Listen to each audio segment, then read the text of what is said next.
Hello everyone, कैसे हैं आप सब लोग। स्टार्ट करते हैं आपकी फाइनेंशियल अकाउंटिंग का नेक्स्ट पार्ट, नेक्स्ट लेक्चर में अब हमने डिस्कस करना है जो आपके बैलेंस ऑफ द 2 टॉपिक्स रह गए थे।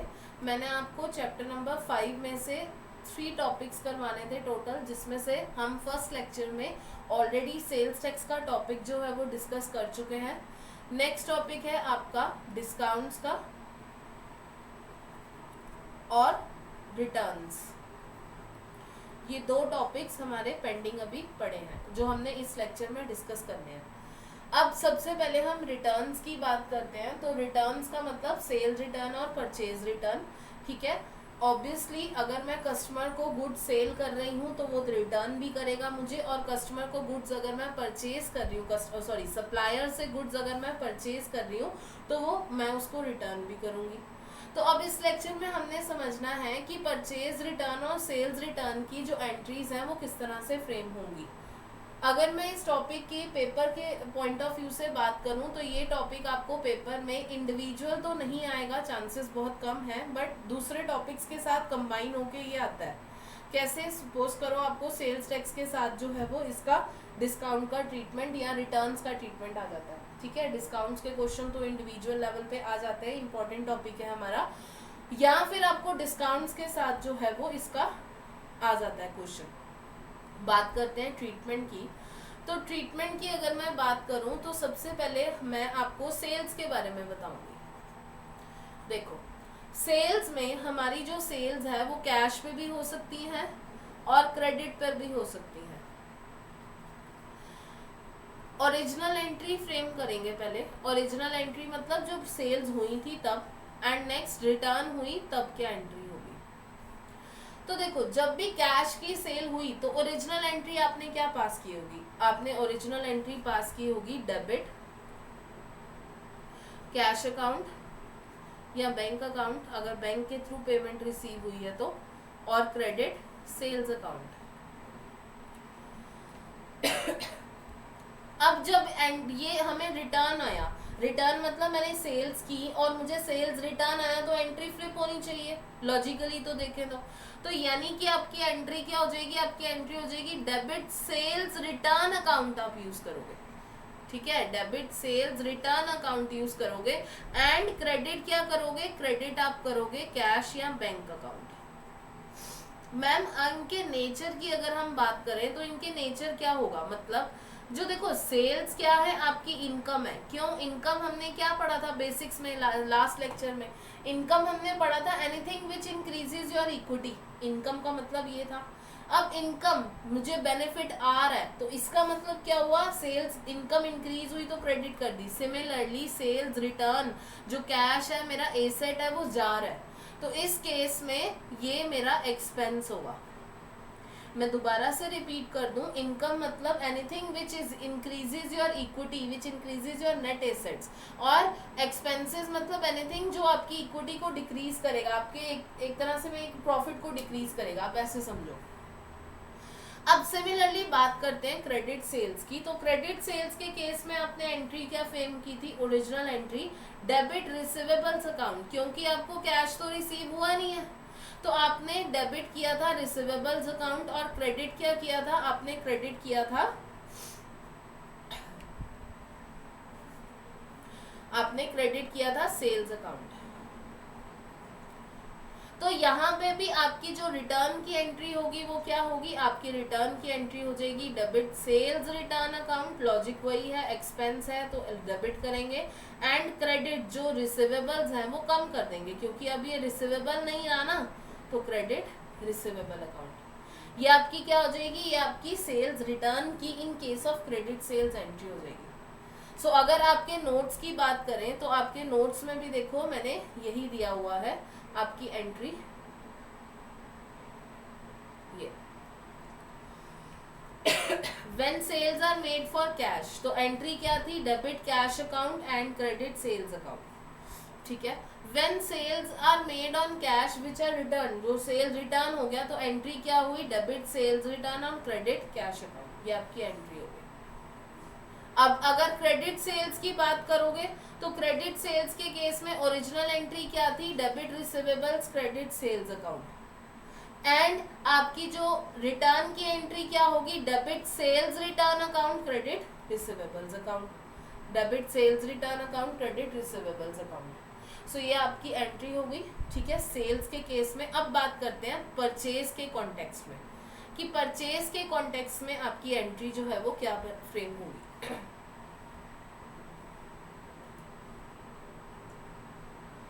सो सेल्स की ही तरह परचेज जो है वो हमारी क्रेडिट पे भी हो सकती है और कैश पे भी हो सकती है, दोनों एस्पेक्ट्स हम कवर करेंगे।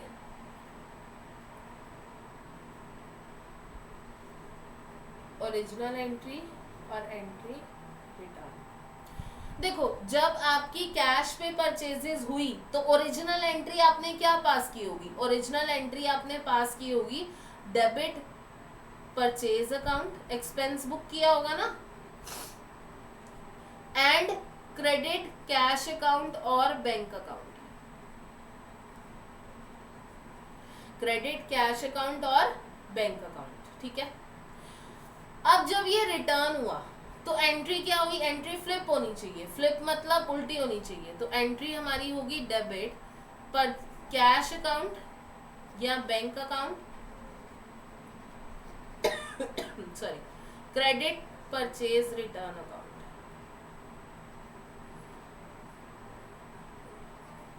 Credit purchase return account. जब एंट्री क्रेडिट पे होगी तो एंट्री डेबिट परचेज अकाउंट, और क्रेडिट क्या हो जाएगा, पेबल्स अकाउंट। क्यों, क्योंकि आपने कैश तो पे किया नहीं है, क्रेडिट मतलब आपने गुड्स उधार पे परचेज किए हैं, तो आप पेबल्स अकाउंट में यानी कि पेबल्स नाम की एक लायबिलिटी बुक कर दोगे। सिमिलरली जब ये क्रेडिट की जो परचेज है रिटर्न होगी, अब पेबल नाम की लायबिलिटी कम होगी, यानी कि क्या हो जाएगा, debit payables account and credit purchase return account.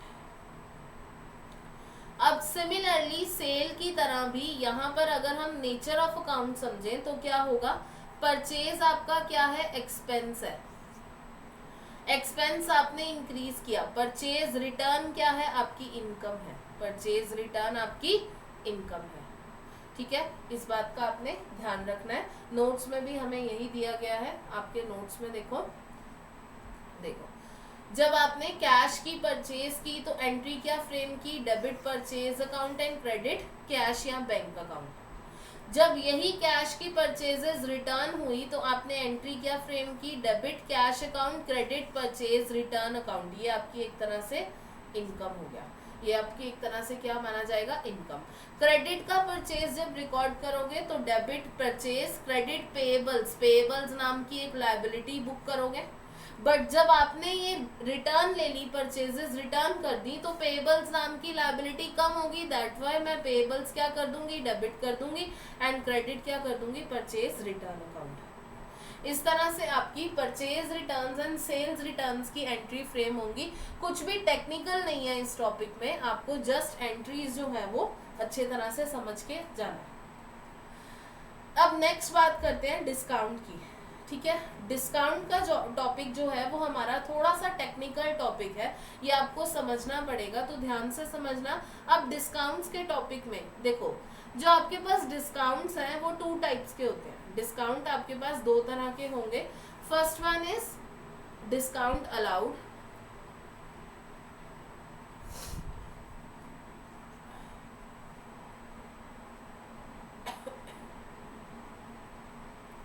discount allowed, and next is discount received.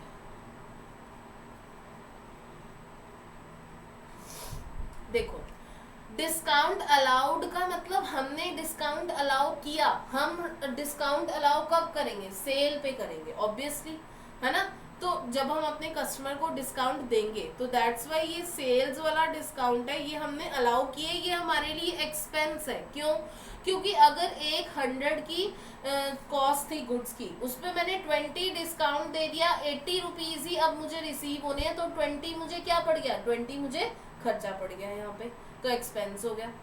Next is discount received, discount received. तो डिस्काउंट रिसीव्ड के केस में आपने क्या करना है, डिस्काउंट रिसीव्ड आपको सप्लायर देगा पहली बात तो, ठीक है, और आपको ये परचेजेस पे डिस्काउंट मिलेगा, ये आपकी इनकम होगी। क्यों मैम इनकम क्यों होगी, सपोज करो 100 के गुड्स परचेज करने गए थे, 20 का डिस्काउंट मिल गया, 80 ही पे करने हैं, यानी कि 20 आपका जो एक्सपेंस है वो कम हो गया, दैट्स वाई ये जो 20 है ये हमारे लिए क्या माना जाएगा, डिस्काउंट रिसीव्ड, ये हमारी इनकम मानी जाएगी। सो ये तो बात रही सेल्स एंड परचेज के प्रोस्पेक्टिव से कि आपने डिस्काउंट किस तरह से रिकॉर्ड करना है। अब हम बात करेंगे अकाउंटिंग प्रोस्पेक्टिव से। अकाउंटिंग प्रोस्पेक्टिव से आपके डिस्काउंट जो है वो टू टाइप्स के होते हैं। कौन कौन से, first of all is trade discount,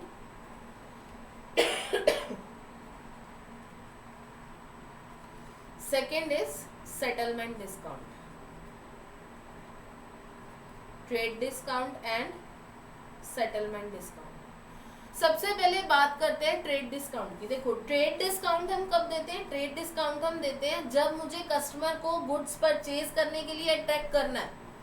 जब मैं कस्टमर को बोलती हूँ अगर आप मुझसे 100 क्वांटिटी ऑफ गुड्स की बजाय 1000 क्वांटिटी ऑफ गुड्स खरीदोगे ना तो मैं आपको 10% का या 15% का डिस्काउंट दे दूंगी, या 1000 छोड़ो 500 क्वांटिटी ऑफ गुड्स खरीदोगे तो मैं आपको 5% का डिस्काउंट दे दूंगी। यानी कि मैं जो सप्लायर है, जो गुड्स सेल कर रहा है, जो सेलर है, वो क्या करना चाहता है, वो एक तरह से कस्टमर को अट्रैक्ट करना चाहता है अपनी तरफ कि वो गुड्स जो है वो उनसे परचेज कर ले। This is what we call trade discount, ठीक है। अब या फिर आपका कोई पुराना कस्टमर था, आपने उसको डिस्काउंट दे दिया, ठीक है, ओल्ड कस्टमर थे, काफ़ी सालों से हमारे बिजनेस रिलेशन चल रहे थे, तो मैंने उसको डिस्काउंट दे दिया, trade discount. Ma'am trade discount का अकाउंटिंग ट्रीटमेंट बताओ क्या होता है। ट्रेड डिस्काउंट का कोई अकाउंटिंग ट्रीटमेंट नहीं है, मतलब ट्रेड डिस्काउंट हम रिकॉर्ड ही नहीं करते अपनी बुक्स ऑफ अकाउंट्स में, no entry is required. Ma'am अगर मैंने $1000 के गुड्स खरीदे, उसमें से मुझे 10% यानी कि 100 का डिस्काउंट मिल गया, मैं 900 की पेमेंट करके आया या 900 की पेमेंट करके आई, तो 900 ही रिकॉर्ड करेंगे डायरेक्टली। हाँ जी, आप डायरेक्टली एंट्री पास करोगे, debit purchase and credit cash bank और पेबल्स, जो भी आपने आइदर कैश पे किया है, बैंक पे किया है, या फिर आपने पेबल्स क्रेडिट पे किया। 100 पूरी बुक्स ऑफ अकाउंट्स में कहीं पे भी नहीं आएगा। सेटलमेंट डिस्काउंट मैम क्या होता है। अब देखो सेटलमेंट डिस्काउंट के बारे में हम बात करने जा रहे हैं। तो सेटलमेंट डिस्काउंट, आपने परचेजेस कर ली ना ट्रेड डिस्काउंट लेकर, अब आते हैं सेटलमेंट डिस्काउंट पे। सेटलमेंट डिस्काउंट का दूसरा नाम जो है वो कैश डिस्काउंट भी है। कैश डिस्काउंट हम वर्ड कब यूज करते हैं, जब आपने परचेजेस कर ली, अब सप्लायर आपको लालच देगा कि आप जल्दी से पेमेंट करो, आप जल्दी से पेमेंट करो, तो इसका मतलब सेटलमेंट डिस्काउंट देगा। वो कहेगा अच्छा आपने 900 के गुड्स खरीद लिए ना, क्रेडिट पे खरीदे है ना, अगर विद इन 10 डेज पेमेंट कर दोगे तो 10% का और डिस्काउंट दे दूंगा। This is what we call settlement discount. मतलब जो सप्लायर है मेरा, वो ये चाहता है कि मैं जल्दी से पेमेंट उसको करूँ। कस्टमर को अगर मैं ये डिस्काउंट दे रही हूँ तो कस्टमर को कहूंगी कि अगर आप अभी की अभी पूरी पेमेंट कैश में कर दोगे तो मैं आपको कैश डिस्काउंट दूंगी 10% का कैश डिस्काउंट। मतलब मैंने क्या किया, यहाँ पे मेरे पास ऑलरेडी परचेज कर चुका है कस्टमर, मैंने उसको पेमेंट जल्दी करने का लालच देकर डिस्काउंट दिया। This is what we call settlement discount. So अब थोड़ा सा थ्रेडिकल पार्ट पे आ जाते हैं कि आप ये दोनों डिस्काउंट्स के ट्रीटमेंट कैसे करोगे। देखो ट्रेड डिस्काउंट का तो अपने आप में कोई ट्रीटमेंट है ही नहीं, सेटलमेंट डिस्काउंट का ट्रीटमेंट है, बट हम एक बार रीड कर लेते हैं जो आपका trade discounts and settlement discounts दिया हुआ है। जस्ट सो यहाँ पे ट्रेड डिस्काउंट्स के बारे में देखो क्या लिखा हुआ है। ट्रेड डिस्काउंट्स के बारे में लिखा हुआ है, trade discounts are given to try and increase the volume of sales made by the supplier by reducing the selling price, buying items in bulk and then becomes more attractive। Basically वो अपनी transaction को ज़्यादा attract करना चाहता है, customer attractive बनाना चाहता है transaction को, कस्टमर को अट्रैक्ट करना चाहता है कि वो मुझसे ज़्यादा से ज़्यादा क्वांटिटी ऑफ गुड्स जो है वो खरीदे। अकाउंटिंग ऑफ ट्रेड डिस्काउंट्स की बात करें तो मैंने आपको बताया कि इसका कोई भी अकाउंटिंग नहीं है, क्योंकि हम ट्रेड डिस्काउंट्स को अपनी बुक्स ऑफ अकाउंट्स में रिकॉर्ड ही नहीं करते हैं. No entry is required. Illustration 1 देखो. Oliver sell goods with a list price of $1,000 to Sam on a cash basis and allowed her a discount of 10%. Trade discount allowed her trade discount of 10%. तो जो entry frame होंगी Oliver के books में वो क्या frame होगी? Debit cash account and credit sales account. ये seller की बुक्स ऑफ अकाउंट्स की बात हो रही है. सिमिलरली परचेजर की बुक्स ऑफ अकाउंट्स में, सैम की बुक्स ऑफ अकाउंट्स में जो एंट्री फ्रेम होगी वो क्या होगी? Debit purchase and credit cash account. ये किसकी बुक्स ऑफ अकाउंट है? ये परचेजर की बुक्स ऑफ अकाउंट है, बायर. ठीक है, तो दोनों के बुक्स ऑफ अकाउंट में ही हमने एंट्री रिकॉर्ड नहीं किया. अब बात करते हैं सेटलमेंट डिस्काउंट की, जिसके ज्यादातर क्वेश्चंस आते हैं आपको.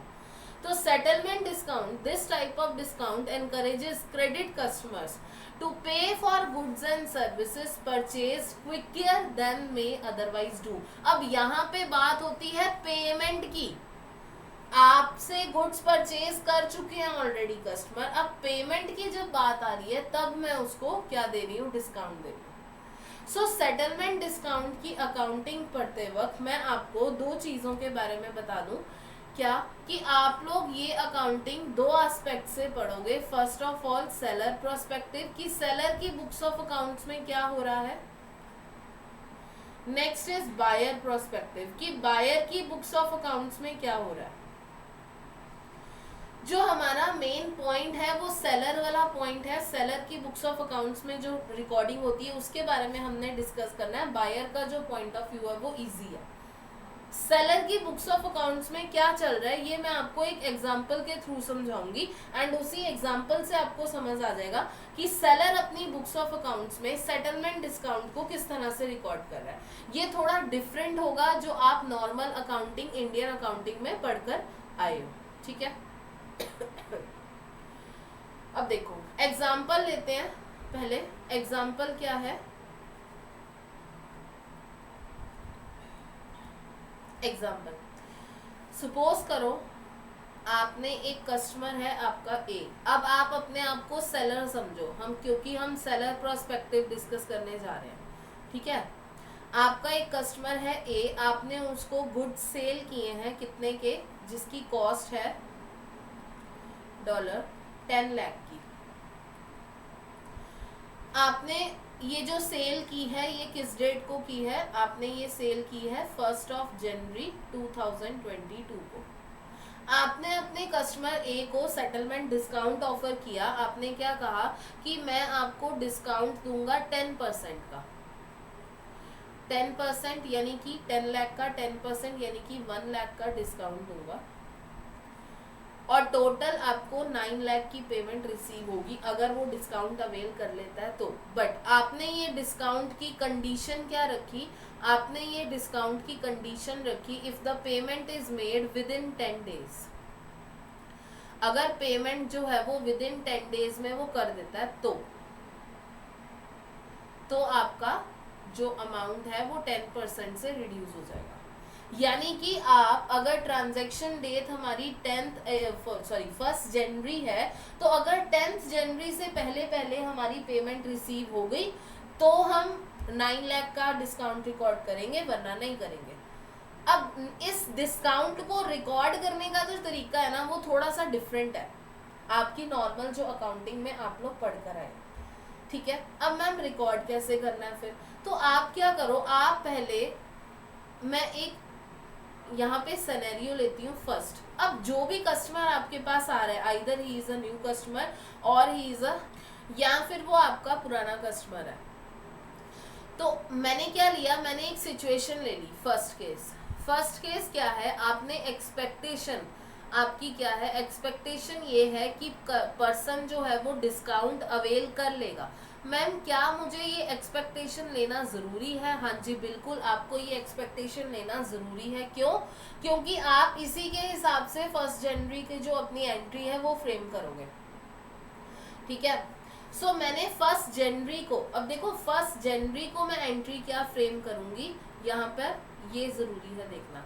मुझे एक्सपेक्टेशन ये है कि मुझे डिस्काउंट मिल अवेल कर लेगा कस्टमर, यानी कि मुझे जो सेल्स रेवेन्यू जनरेट होगा वो नेट सेल्स मुझे 9 लाख का जनरेट होगा रेवेन्यू, ठीक है, 9 लाख का रेवेन्यू जनरेट होगा। यानी कि मैं एंट्री क्या फ्रेम करूंगी, एंट्री फ्रेम करूंगी डेबिट रिसीवेबल्स अकाउंट, क्योंकि क्रेडिट पे है ना ये sales, debit receivables account, credit sales account, या बेटर है हम यूज करें वर्ड रेवेन्यू अकाउंट। सेल्स भी आप यूज कर सकते हो, मैं आपके यहाँ पे रेवेन्यू अकाउंट। और कितने की है, 9 लाख की सेल्स है, 9 लाख।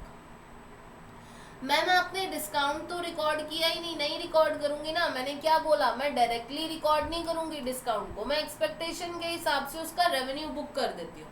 रेवेन्यू कितना बुक किया मैंने, 9 लाख का रेवेन्यू बुक कर दिया, ठीक है। अब दो सिचुएशन हो सकती हैं, या तो आपकी एक्सपेक्टेशन गलत होगी या तो सही होगी, ऑब्वियसली दोनों में से एक चीज हो सकती है, दोनों इकट्ठी तो होगी नहीं।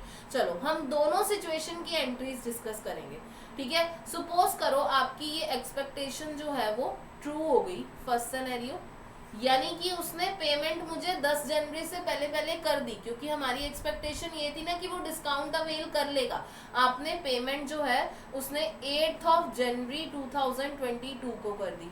सेकंड, आपकी एक्सपेक्टेशन गलत है, वो पेमेंट नहीं कर पाया 10 जनवरी से पहले पहले, उसने मुझे पेमेंट रेदर 12 जनवरी को जो है वो पेमेंट दी है। तो पहले ट्रू की बात करते हैं। देखो ट्रू वाला सिनेरियो तो इजी है, आपने 9 लाख का रेवेन्यू बुक किया था, 9 लाख का रेवेन्यू ही आपको रिसीव हो गया, बात खत्म हो गई, है ना। इसमें कोई भी कंफ्लिक्ट कहीं पे भी नहीं आया। जो आपने एंट्री, जो आप जितना रेवेन्यू आपने रिकॉर्ड किया था उतना रेवेन्यू ही आपको रिसीव हो रहा है। तो एंट्री क्या हो जाएगी, डेबिट, डेबिट आपका कैश अकाउंट या बैंक अकाउंट, और credit receivables account, credit receivables account. कितना, 9 लाख, 9 लाख का रेवेन्यू बुक किया था ना पहले, 9 लाख का ही आ गया। बट प्रॉब्लम आएगी यहाँ पर, जहां पर आपकी एक्सपेक्टेशन सही नहीं निकली। आपने एक्सपेक्ट तो किया था कि वो डिस्काउंट अवेल कर लेगा, बट वो तो डिस्काउंट अवेल कर ही नहीं पाया सॉरी। अब अगर वो डिस्काउंट अवेल नहीं कर पाया तो इन दैट केस अब क्या करेंगे मैम, हमने रेवेन्यू तो 9 लाख का बुक किया है, बट हमें जो रेवेन्यू रिसीव होगा वो 10 लाख का होगा, क्योंकि हमने उसको कहा था कि अगर 10 जनवरी से पहले पहले पेमेंट नहीं करोगे तो आपका ये 1 लाख का जो डिस्काउंट है वो हम आपको नहीं देंगे। तो अब इस केस में क्या होगा, ध्यान से देखना ये एंट्री। आपने एंट्री क्या फ्रेम करनी थी, debit cash account, credit receivables account. अब जो कैश आपको रिसीव हुआ है वो कितना रिसीव हुआ है, 10 लाख का, बट जो आपने रिसीवेबल्स बुक किए थे यानी कि रेवेन्यू बुक किया था वो 9 लाख का ही। मैम एंट्री बैलेंस कैसे करें, क्योंकि क्या हो गया है कि अब हमारा एक्सपेक्टेशन हमारी गलत हो गई है, जिसकी वजह से कैश मुझे 10 लाख का रिसीव हुआ है, बट जो रेवेन्यू और रिसीवेबल्स हैं वो मैंने 9 लाख के बुक कर रखे हैं। तो ठीक है ना, आप क्या करो, आपने रेवेन्यू कम बुक किया था ना जब 1 जनवरी को एंट्री की थी, जब ये 1 जनवरी को एंट्री फ्रेम की थी, रेवेन्यू कम बुक किया था ना, तो ज्यादा कर दो बस। मतलब मैम क्रेडिट रेवेन्यू कर दो यहाँ पे, ओके। तो हम अपना क्या करेंगे, जो मैंने ये रेवेन्यू कम बुक किया हुआ था इस एक्सपेक्टेशन से कि वो डिस्काउंट अवेल कर लेगा, अब मैं उसको बढ़ा रही हूँ क्योंकि मेरी एक्सपेक्टेशन गलत हो गई है। तो दैट्स वाई मैंने यहाँ पे क्या किया, मैंने देखो डायरेक्टली कहीं भी डिस्काउंट नहीं लिखा, मैंने रेवेन्यू को इंक्रीज डिक्रीज किया, रेवेन्यू एडजस्ट किया बस। इंटरनेशनल अकाउंटिंग में आपने सेटलमेंट डिस्काउंट का ट्रीटमेंट इसी तरह से करना है, आप revenue sorry discount word use नहीं कर सकते। तो यहाँ पे रेवेन्यू क्या हो जाएगा आपका, इंक्रीज हो जाएगा। जब इनकम इंक्रीज होती है तो क्रेडिट करते हैं ना बेसिक्स के हिसाब से, so that's why revenue is increased. अब मैम अगर आपकी एक्सपेक्टेशन ये होती कि वो पार्टी डिस्काउंट अवेल नहीं कर पाएगी तो तब क्या करेंगे फिर, चलो वो भी डिस्कस कर लेते हैं फिर, ठीक है। तो आपकी सेकंड एक्सपेक्टेशन क्या हो गई? सेकंड एक्सपेक्टेशन होगी कि डिस्काउंट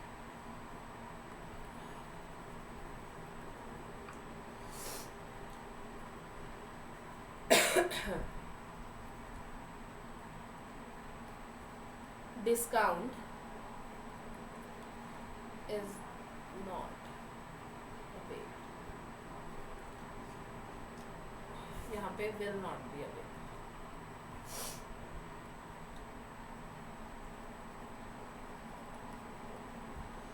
अब मैम अगर डिस्काउंट वो अवेल नहीं कर पाया तो इसका मतलब हम जो 1 जनवरी को रेवेन्यू बुक करेंगे वो 10 लाख का बुक करेंगे, है ना? हाँ जी बिल्कुल, आप 10 लाख का रेवेन्यू बुक करोगे। वही सेम एग्जांपल चल रहा है बट सिनेरियो चेंज हो गया, अब सिचुएशन चेंज हो गया। पहले मैं क्या कह रही थी? पहले मैं कह रही थी कि वो कर लेगा डिस्काउंट अवेल, लेकिन अब मैं कह रही हूँ नहीं, मुझे लग नहीं रहा वो कस्टमर इतना है नहीं कि मुझे इतनी जल्दी वो पेमेंट कर दे, बट मैंने फिर भी उसको ऑफर कर दिया। ठीक है, तो चलो, यानी कि जो 1 जनवरी को आप रेवेन्यू रिकॉर्ड करोगे वो क्या रेवेन्यू रिकॉर्ड करोगे? आप रेवेन्यू रिकॉर्ड करोगे डेबिट रिसीवेबल्स अकाउंट,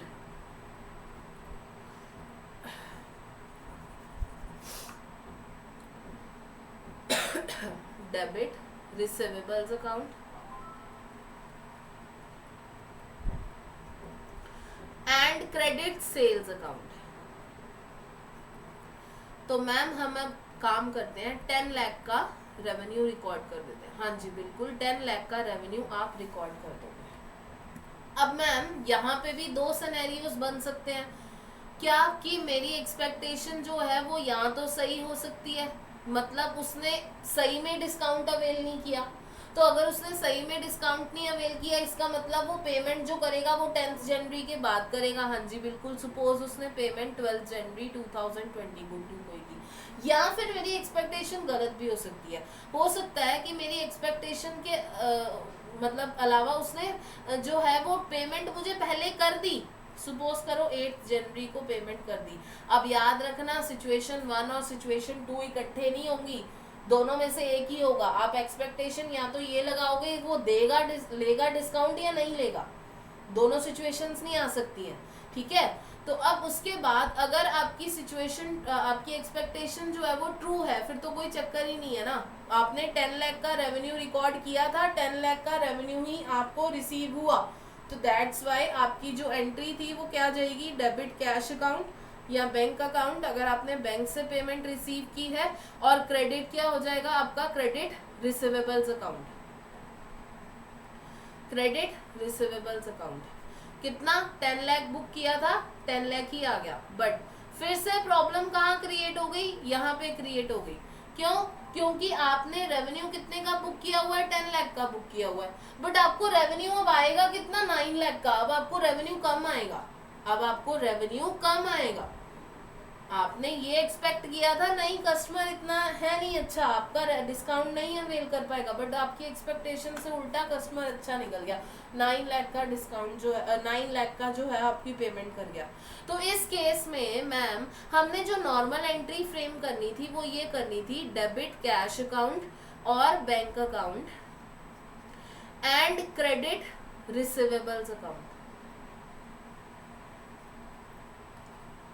अब मुझे कैश तो 9 लाख का रिसीव हो रहा है और रिसीवेबल्स हैं 10 लाख के, तो मैम क्या करें अब? तो देखो पिछली बार आपने क्या किया था? रेवेन्यू बढ़ाया था ना, तो अब कम कर दो। तो 10 लाख का जो रेवेन्यू पहले बुक किया था बट रिसीव 9 लाख का हुआ है, रियलाइज 9 लाख का हुआ है, तो दैट्स व्हाई रेवेन्यू कम हो जाएगा। यानी कि एंट्री क्या हो जाएगी? डेबिट आपका रेवेन्यू अकाउंट। अब इस केस में मैंने क्या किया? अपना 1 लाख से रेवेन्यू कम कर दिया।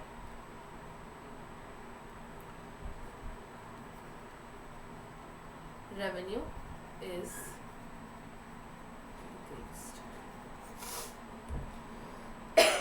सो इस तरह से आपने अपनी सेटलमेंट डिस्काउंट की एंट्री सेलर प्रोस्पेक्टिव में रिकॉर्ड करनी है। ठीक है, एक बार फिर से डिस्कस कर लेते हैं, एक बार फिर से रिवाइज कर लेते हैं। देखो सो फर्स्ट ऑफ ऑल क्या हो रहा है, फर्स्ट ऑफ ऑल आपने एक एग्जांपल फ्रेम किया जिसमें हम सेलर प्रोस्पेक्टिव देख रहे थे। सेलर प्रोस्पेक्टिव में आपने एक एग्जांपल फ्रेम किया कि आपने सेल्स की है 10 लाख की।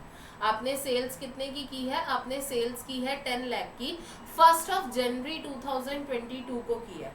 डिस्काउंट आपने ऑफर किया 1 लाख का। आपने ये कहा कि अगर मुझे वो 1 जनवरी के बाद 10 डेज में पेमेंट कर देता है, यानी कि 10 जनवरी तक पेमेंट कर देता है, तो आप उसको 10% का सेटलमेंट डिस्काउंट जो है वो दे दोगे। यानी कि अगर वो डिस्काउंट अवेल कर लेता है तो आपको नेट रेवेन्यू कितना आएगा, 9 लाख का आएगा। अब हमने सेलर प्रोस्पेक्टिव में क्या सीखा, सेलर प्रोस्पेक्टिव में हमने ये सीखा कि ये हमने एंट्री डायरेक्टली डिस्काउंट रिकॉर्ड नहीं करना। कैसे करना है, आप पहले first of all first scenario हमने लिया था कि पर्सन जिसको आपने सेल किया है वो डिस्काउंट अवेल कर लेगा, यानी कि 9 लाख आपको रिसीव होंगे। तो 1 जनवरी को जो आप अपनी पेमेंट रिकॉर्ड करोगे वो क्या रिकॉर्ड करोगे, डेबिट रिसीवेबल्स अकाउंट, और सॉरी सेल्स रिकॉर्ड करोगे, वो क्या रिकॉर्ड करोगे, डेबिट रिसीवेबल्स अकाउंट और क्रेडिट रेवेन्यू अकाउंट। ये आपने रेवेन्यू बुक कर लिया, कितने का, 9 लाख का रेवेन्यू बुक किया। क्यों, क्योंकि आपकी एक्सपेक्टेशन क्या है कि पर्सन डिस्काउंट अवेल कर लेगा। अब दो केसेस हो सकते हैं, या तो आपकी एक्सपेक्टेशन सही है या तो आपकी एक्सपेक्टेशन गलत है। अगर आपकी एक्सपेक्टेशन सही है तो ठीक है, 9 लाख का आपने रेवेन्यू बुक किया था और 9 लाख का रेवेन्यू ही आपको रिसीव हो गया। लेकिन प्रॉब्लम कहाँ पे क्रिएट होगी, प्रॉब्लम यहाँ पे क्रिएट होगी जहाँ पे आपका रेवेन्यू एक्सपेक्टेशन आपकी गलत होगी। मतलब आपको था कि वो customer with in 10 days payment करके डिस्काउंट अवेल कर लेगा, बट उसने नहीं अवेल किया। तो इस केस में आपने जो रेवेन्यू बुक किया है वो 9 लाख का रेवेन्यू बुक किया, बट आपको जो पेमेंट रिसीव हो रही है वो 10 लाख की रिसीव हो रही है। तो दैट्स वाई अब रिसीवेबल तो 9 लाख के है ना।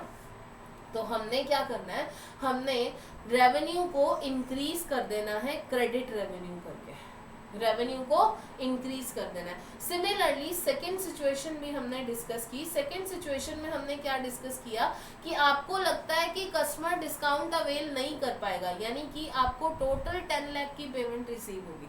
अगर आपको टोटल 10 लाख की पेमेंट रिसीव होगी तो जिस दिन सेल हुई है यानी कि 1 जनवरी को आप सेल्स कैसे रिकॉर्ड करोगे, आप सेल्स टोटल 10 लाख से ही रिकॉर्ड करोगे। यहाँ पर आपने इस केस में अपना रेवेन्यू बुक कर लिया। अब यहाँ पर भी दो चीजें हैं, या तो आपकी एक्सपेक्टेशन सही है, आपको लग रहा था कस्टमर मुझे टाइम से पैसे नहीं देगा, टाइम से अमाउंट नहीं देगा, तो आपने अकॉर्डिंगली रेवेन्यू रिकॉर्ड नहीं किया, सॉरी आपने ज्यादा रेवेन्यू रिकॉर्ड कर लिया, तब तो सही हो गया, चलो 10 लाख का रेवेन्यू रिकॉर्ड किया था और 10 लाख का ही हमें रिसीव हो गया। बट फिर से प्रॉब्लम कहाँ क्रिएट होगी, जब आपकी एक्सपेक्टेशन गलत होगी। आपको था कि आपका रेवेन्यू आएगा 10 लाख का, लेकिन कस्टमर तो अच्छा कस्टमर निकला, उसने 9 लाख आपको 8 जनवरी को ही पेमेंट कर दी, यानी कि 9 लाख की पेमेंट की उसने। तो उस केस में आप क्या करोगे, जो 10 लाख का रेवेन्यू जो ओरिजिनल एंट्री में यहाँ पे ज्यादा किया हुआ था उसको कम कर दोगे डेबिट करके। इनकम जब डिक्रीज होती है तो डेबिट करते हैं हम, तो दैट्स वाई आप 1 लाख से अपनी इनकम कम कर दोगे। सो ये था आपका डिस्काउंट का सेलर्स प्रोस्पेक्टिव। नेक्स्ट लेक्चर में हम डिस्कस करेंगे आपका परचेजर प्रोस्पेक्टिव एंड आगे नेक्स्ट टॉपिक। ठीक है, तब तक के लिए थैंक यू।